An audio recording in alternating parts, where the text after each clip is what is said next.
2022 के स्वागत की तैयारी में जुटे हैं, लेकिन उत्साह और उमंग के साथ ही ये समय सचेत रहने का भी है। आज दुनिया के कई देशों में कोरोना के नए वेरिएंट ओमिक्रॉन की वजह से संक्रमण बढ़ रहा है। भारत में भी कई लोगों के ओमिक्रॉन से संक्रमित होने का पता चला है। मैं आप सभी से आग्रह करूंगा कि पैनिक न करें। हां, सावधान रहें, सतर्क रहें, मास्क उसका भरपूर उपयोग करें और हाथों को थोड़ी थोड़ी देर पर धुलना, इन बातों को हमें भूलना नहीं है। आज जब वायरस म्यूटेट हो रहा है तो हमारी चुनौतियों का सामना करने की ताकत और आत्मविश्वास भी मल्टीप्लाई हो रहा है। हमारी इनोवेटिव स्पिरिट भी बढ़ रही है। आज देश के पास 18 लाख आइसोलेशन बेड्स हैं, 5 लाख ऑक्सीजन सपोर्टेड बेड्स हैं, 1,40,000 आईसीयू बेड्स हैं। आईसीयू और नॉन आईसीयू बेड्स को मिला दें तो 90,000 बेड्स विशेष तौर पर बच्चों के लिए भी हैं। आज देश में 3,000 से ज्यादा पीएसए ऑक्सीजन प्लांट्स काम कर रहे हैं। 4 लाख ऑक्सीजन सिलेंडर्स देश भर में दिए गए हैं। राज्यों को जरूरी दवाओं की बफर डोज तैयार करने में सहायता की जा रही है। उन्हें पर्याप्त टेस्टिंग किट्स भी मुहैया कराई जा रही है। साथियों, कोरोना वैश्विक महामारी से लड़ाई का अब तक का अनुभव यही बताता है कि व्यक्तिगत स्तर पर सभी दिशा निर्देशों का पालन कोरोना से मुकाबले का बहुत बड़ा हथियार है। और दूसरा हथियार है वैक्सीनेशन।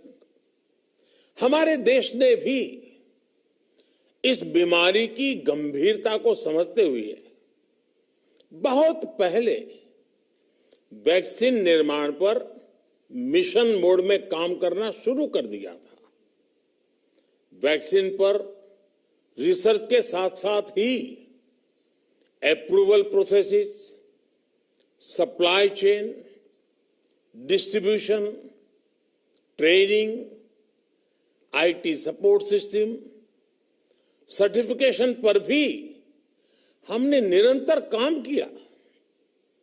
इन तैयारियों का ही नतीजा था कि भारत ने इस साल 16 जनवरी से अपने नागरिकों को वैक्सीन देना शुरू कर दिया था। ये देश के सभी नागरिकों का सामूहिक प्रयास और सामूहिक इच्छा शक्ति है कि आज भारत 141 करोड़ वैक्सीन डोज के अभूतपूर्व और बहुत मुश्किल लक्ष्य को पार कर चुका है। आज भारत की वयस्क जनसंख्या में से 61% से ज्यादा जनसंख्या को वैक्सीन की दोनों डोज लग चुकी है।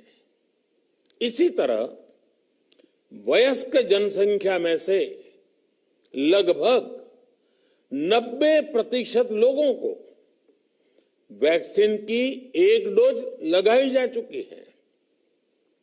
आज हर भारतवासी इस बात पर गर्व करेगा कि हमने दुनिया का सबसे बड़ा, सबसे विस्तारित और कठिन भौगोलिक स्थितियों के बीच इतना सुरक्षित वैक्सीनेशन अभियान चलाया।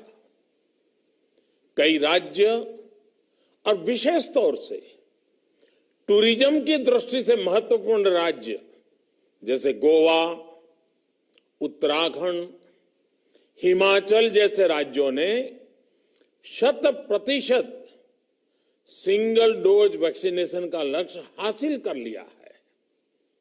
आज देश के दूर सुदूर गांवों में जब 100% वैक्सीनेशन की खबरें आती हैं तो मन को संतोष होता है। यह प्रमाण है हमारे हेल्थ सिस्टम की मजबूती का, हमारी टीम डिलीवरी का, हमारे हेल्थ केयर वर्कर्स के डेडिकेशन और कमिटमेंट का, और देश के सामान्य मानवी के अनुशासन और विज्ञान में उनके विश्वास का। हमारे देश में जल्दी ही नेजल वैक्सीन और दुनिया की पहली डीएनए वैक्सीन भी शुरू होगी। साथियों, कोरोना के खिलाफ भारत की लड़ाई शुरू से ही वैज्ञानिक सिद्धांतों, वैज्ञानिक परामर्श और वैज्ञानिक पद्धति पर आधारित रही है। पिछले 11 महीने से देश में वैक्सीनेशन अभियान चल रहा है।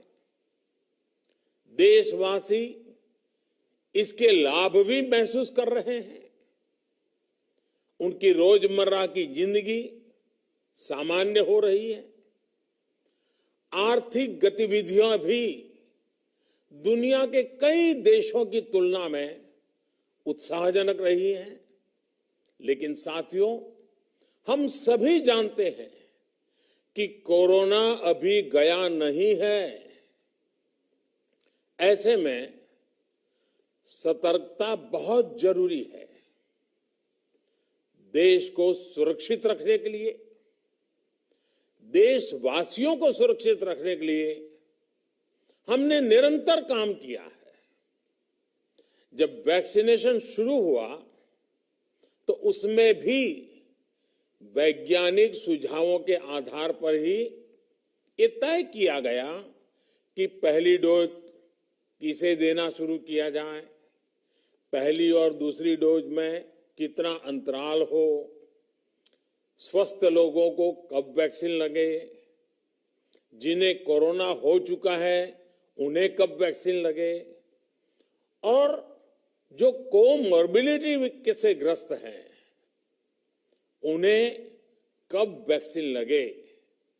ऐसे निर्णय लगातार किए गए और ये परिस्थितियों को संभालने में काफी मददगार भी साबित हुए हैं। भारत ने अपनी स्थिति परिस्थिति के अनुसार भारत के वैज्ञानिकों के सुझाव पर ही अपने निर्णय लिए हैं। वर्तमान में ओमिक्रॉन की चर्चा जोरों पर चल रही है। विश्व में इसके अनुभव भी अलग अलग है, अनुमान भी अलग अलग है। भारत के वैज्ञानिक भी इस पर पूरी बारीकी से नजर रखे हुए हैं, इस पर काम कर रहे हैं। हमारे वैक्सीनेशन को आज जब 11 महीने पूरे हो चुके हैं तो सारी चीजों का वैज्ञानिकों ने जो अध्ययन किया है और विश्व भर के अनुभवों को देखते हुए आज कुछ निर्णय लिए गए हैं। आज अटल जी का जन्मदिन भी है, क्रिसमस का त्योहार भी है, तो मुझे लगा कि इस निर्णय को आप सबके साथ साझा करना चाहिए। साथियों, 15 साल से 18 साल की आयु के बीच के जो बच्चे हैं, अब उनके लिए देश में वैक्सीनेशन प्रारंभ होगा।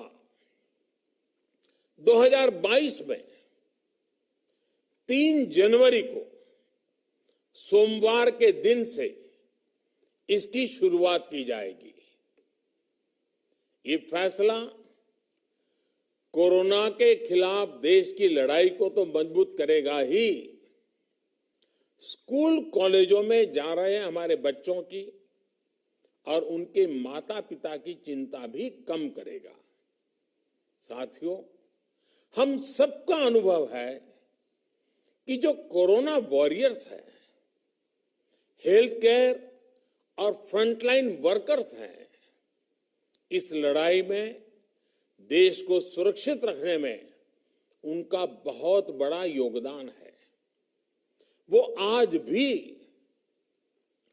कोरोना के मरीजों की सेवा में अपना बहुत समय बिताते हैं।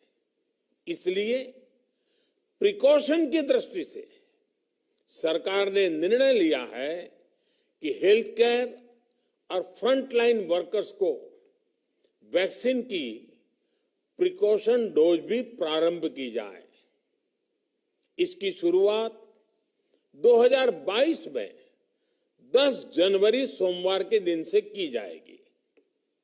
साथियों, कोरोना वैक्सीन का अब तक का ये भी अनुभव है कि जो अधिक आयु वाले हैं और पहले से ही किसी न किसी गंभीर बीमारी से पीड़ित है, उन्हें प्रिकॉशन लेना सलाह योग्य है।